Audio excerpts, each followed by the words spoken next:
I'm Kayla, the maker and creator behind Crochet by Kayla, and welcome back to my channel.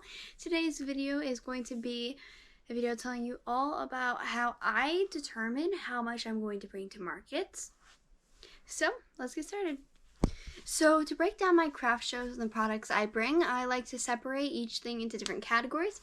So I will have my seasonal category. I will have all my products that are my normal rotating products that I keep bringing again and again to craft shows. Obviously though, if this is your first craft show, you are not going to have those yet.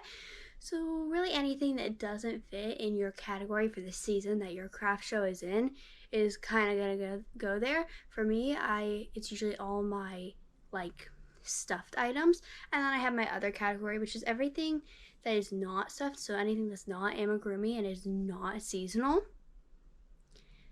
is usually in that category. But that category is always seems to be my smallest category, but that will obviously vary from person to person depending on what you plan on selling. So to my first craft show, I ended up bringing about, I believe it was 75 to 90 different products. It was a little more mixed match just because it was my first craft show and I wasn't sure on what I should be selling and what I should be bringing. And then from there on, I've just built up more and more and more. And sometimes it does vary. Sometimes I do have a little bit less items, but I always typically bring 100 or a few more to each craft show. I usually bring that number because I think it all fits very nicely. I usually have one craft show, I always have like a table and a half filled with my stuff because I do a shared booth, and then the others I usually have 2 tables, and I think everything can just fit greatly, especially on 2 tables, around 100 products. So usually, obviously, my non-seasonal category, that is kind of my staples, is always my longest category because there I have like baby loveys, I have my bees, which I bring year round, and anything that is not fit to the season.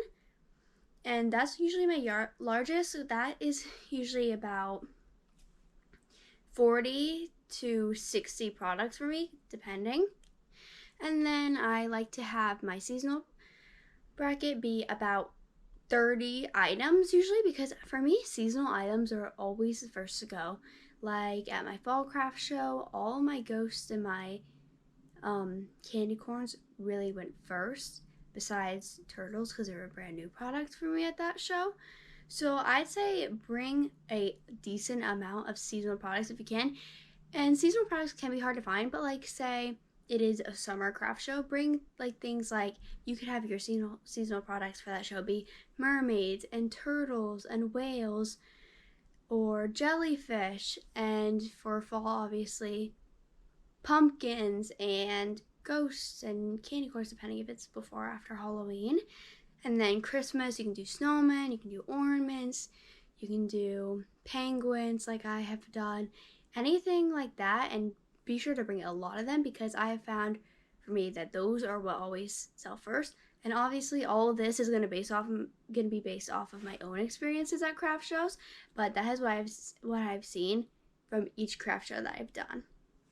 And then my other category usually has like bitty boho purses, and I've sold keychains before, and those have been in that category, along with scrunchies, and they're always in that category. That is always my smallest because I usually only have 3 to 4 items in that category. So then I usually end up having about 15 products in there. Sometimes a little bit less, just depending, because those aren't my best sellers, so I don't usually make them more than about 4 to 6 of each of those. So as a final consensus, I would definitely be sure to make your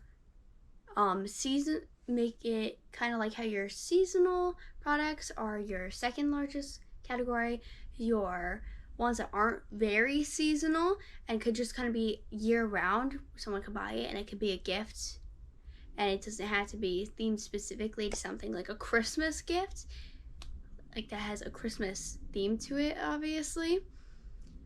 That should be, depending, usually your largest category. because for me, I always have the most items underneath that shelf because I do repeat from market to market a bunch of different types of items, like my lovies and like turtles are now one of those, even though they could be summer, depending. It just depends on what your niche is for crochet. So obviously, if you make more wearables, your staple category or your non-seasonal category is gonna be full of things that you could wear, like headbands and tops and everything like that. I also have like my frogs in that in my category. I guess not really your like your staple category, kind of like your niche, your favorite things to make. Definitely be sure to, when you're making stuff for markets, make things that you enjoy making, because I have put stuff on my list before that I do not enjoy to make at all, or really long projects that take me a very long time, or not even necessarily things that take me a really long time, but things that take me a long time just because I don't want to make a lot of that product. So be sure when you're planning out what you are going to make for your craft shows, make things that are going to be fast for you, things that you're going to enjoy repeating again and again making, because usually at a craft show you try and make a multiple of a type of item, because it's just like if one sells and you only have one, someone may be coming and see that you said on your social media that you're going to have this item and then it's not there, and maybe necessarily you don't want to run into that situation with every product you have out.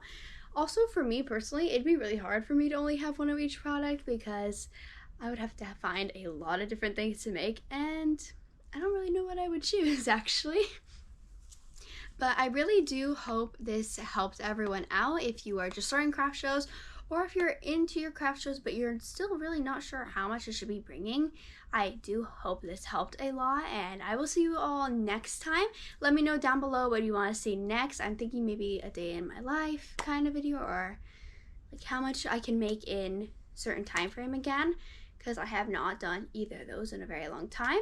So let me know, and follow all my social medias down below in the link in my bio, and bye!